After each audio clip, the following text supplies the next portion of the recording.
Mentally I don't need it, and really physically I don't need it. And if there's another person out there that needs it more than I will, then I'll be honored and glad to give it to them than me. Now, has your doctor said that you need it, or? No. When the last doctor's appointment I had was not even a couple months ago, and that was my first time in London University Hospital. That's where I go, London.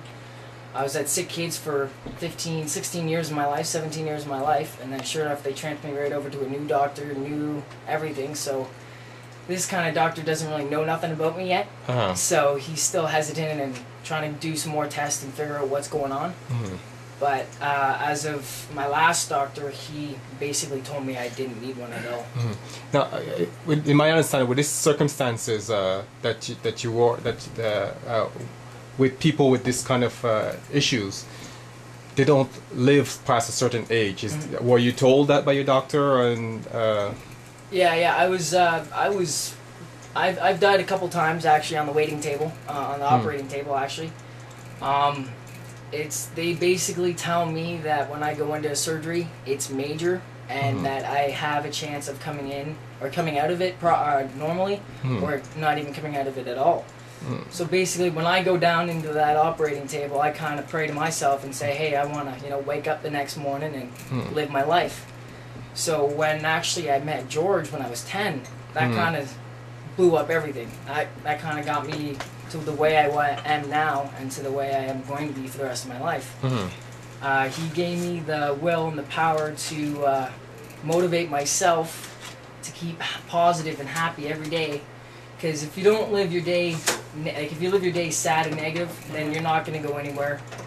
Your sickness is going to overrun you and overpower you, and you're going to end up passing away because of that. So what I try to tell people that are in my condition and that are sick is to keep a positive mind, keep their head up, and just to live every day to the fullest. And that's basically what you should do, and what everyone should do. And that's what basically makes me live today, is because of the torch and because I live every day to the fullest. Would you consider yourself sick?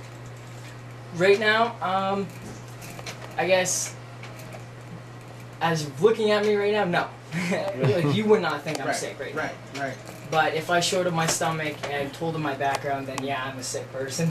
But you were telling me as well, as you said, if you get into an accident or anything like that and you get hit in the stomach or hit in the spleen, it's almost certain death for you. Yeah, it's instant, yeah. There's no reviving. So what you were just saying there, then yeah, I actually am I'm pretty sick. So how do you protect yourself then, like when you go out? I mean, because you're a young person, you go out, you hang out with friends, you probably go dry riding sometimes too. Oh no, not that.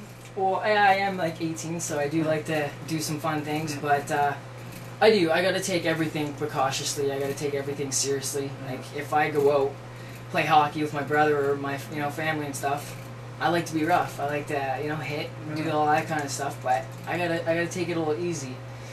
I kind of do a little too things too extreme, but I gotta live every day to the fullest. So I don't mind what I do. If something does happen in that case of time, if I actually end up doing something to myself, then I feel bad, but it's life. I'm going to ask you a question that generally we do ask people, because we are a gospel radio station. Have you ever thought that when you die, what would happen to you?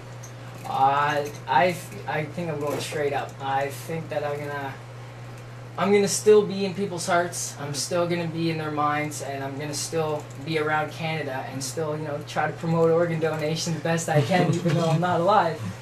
Because what I'm trying to ask, I mean, based on I don't know how much you know about the Christian community, the Christian background, but we believe that when you die, if you're not with God, you go to hell. If you're with God, you go to heaven.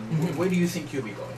I think I'll be going straight to heaven. I think I like to go up there and smile down at everyone and doing the great work that I started. George started. He started this all.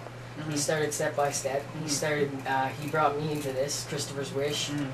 And now he's working on going across the world and across the States. So it's going to be a great journey.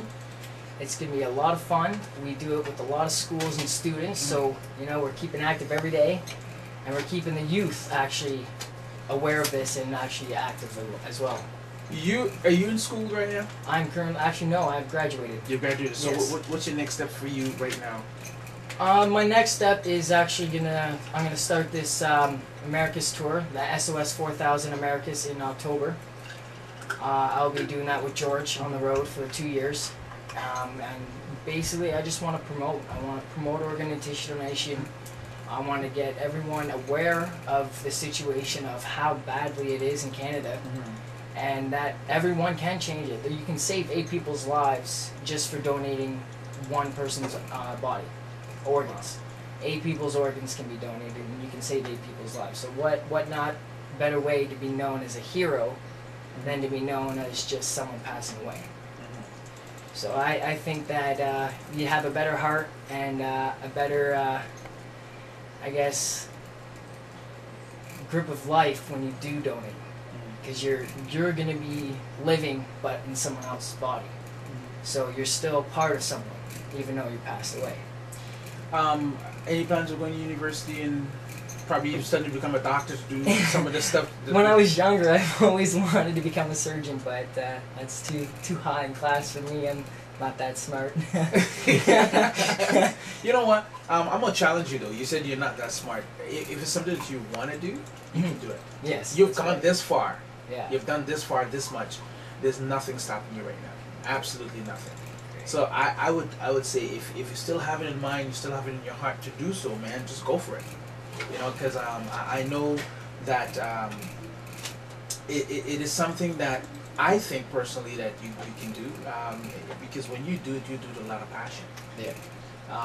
But I just want to thank you so much for coming in and sharing your story with us. We got some more folks that are going to be talking about shortly.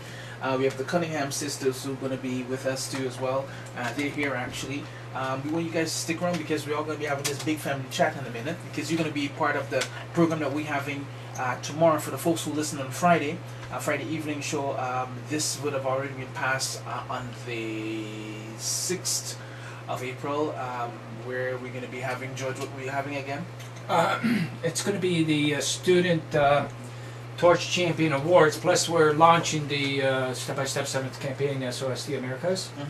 And by the way, let me just add something really quick about this. Go right I mean, because Kristopher is going to be our student spokesperson. Like, when he was on the road with Kristopher's Wish, literally, he recruited hundreds of thousands of students. Like, there was literally thousands of students that were waiting for him when we were going into each community.